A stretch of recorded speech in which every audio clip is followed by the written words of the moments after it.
So today's video, I was kind of torn, Should I stick with the battleground games or dive into something fresh? Well, shout out to my Discord fam. Y'all made the choice easy. It's time to explore Jujutsu Infinite.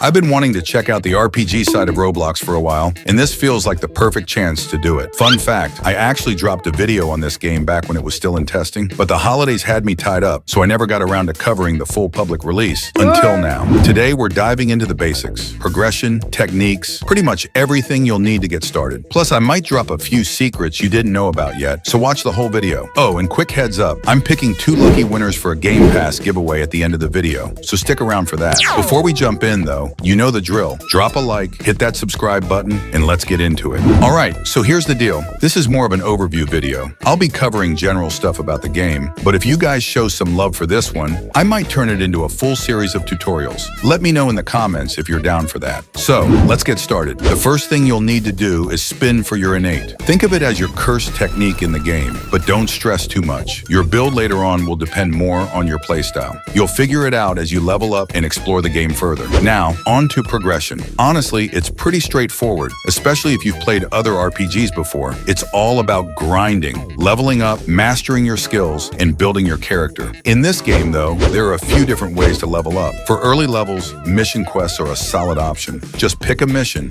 finish it, and boom, EXP. But if you really want to rack up experience and unlock some unique stuff down the line, the main storyline is where it's at. Not only does it pull you into the main story, but it's also the best way to level up and snag rewards like the maximum scroll later on. Another way to grind is through investigations and boss raids. These are great for progression, but keep in mind they have level requirements based on the tier. For example, boss raids unlock at level 60, and let me tell you, it's one of the most consistent ways to grind in this game. This is my go-to grinding method. I just keep repeating the quest over and over until I'm ready to take on the next boss. It's simple, consistent, and gets the job done. If you're looking for a solid way to progress, I definitely recommend sticking with this method. It's been working like a charm for me. Let's dive into the grade system. This is a crucial part of your progression in the game. Each grade has a level cap, so you'll eventually hit a point where you can't level up anymore unless you promote to the next tier. Another important thing to keep in mind, some game modes like boss raids, investigations, and even PvP have grade requirements before you can dive in. So if you're aiming to tackle those modes, you'll need to make sure you've promoted your grade to meet the requirements. To promote, just head over to Jujutsu High and talk to the clan you had inside the dojo. I'll pop some info up on the screen to help you guys out and make things a bit clearer. Keeping track of your grade is super important. It's the key to unlocking your full potential and pushing your character to the next level. There's one more thing we need to cover. Besides leveling up, mastery is another key progression system in the game. Your innate techniques require mastery to unlock their moves, and the same goes for fighting styles like Heavenly Restriction, weapons, and etc. You'll need skill mastery to unlock their abilities. There are several ways to grind mastery. You can complete missions, use mastery scrolls, and more. Honestly, I could go on about the different methods, but you get the idea. Just keep working on it as you progress, and you'll unlock more of your character's potential.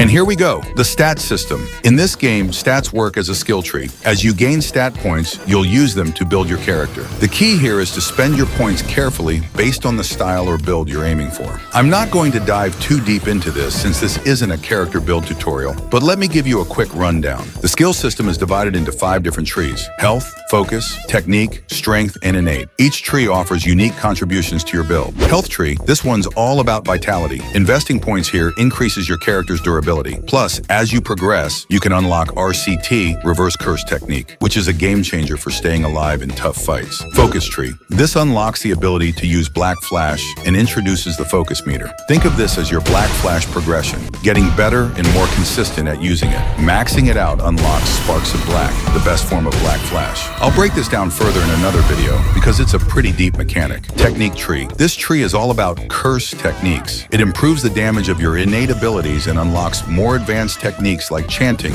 and maximum techniques. If you're focusing on cursed abilities, this is your go-to. Strength tree. This one boosts your combat abilities. The more points you put in, the stronger your melee attacks. It also adds mobility as you progress, making it great for players who want a taijutsu-style close combat build. Innate tree. This is where your innate innate abilities, mastery, and moves are unlocked. All the innate techniques you've acquired show up here. So if you're focusing on your unique cursed abilities, this is your home base. It might seem a little overwhelming at first, but trust me, you'll get the hang of it. Just take your time, read the descriptions, and plan your build based on your playstyle. Once you do, it's all smooth sailing from there.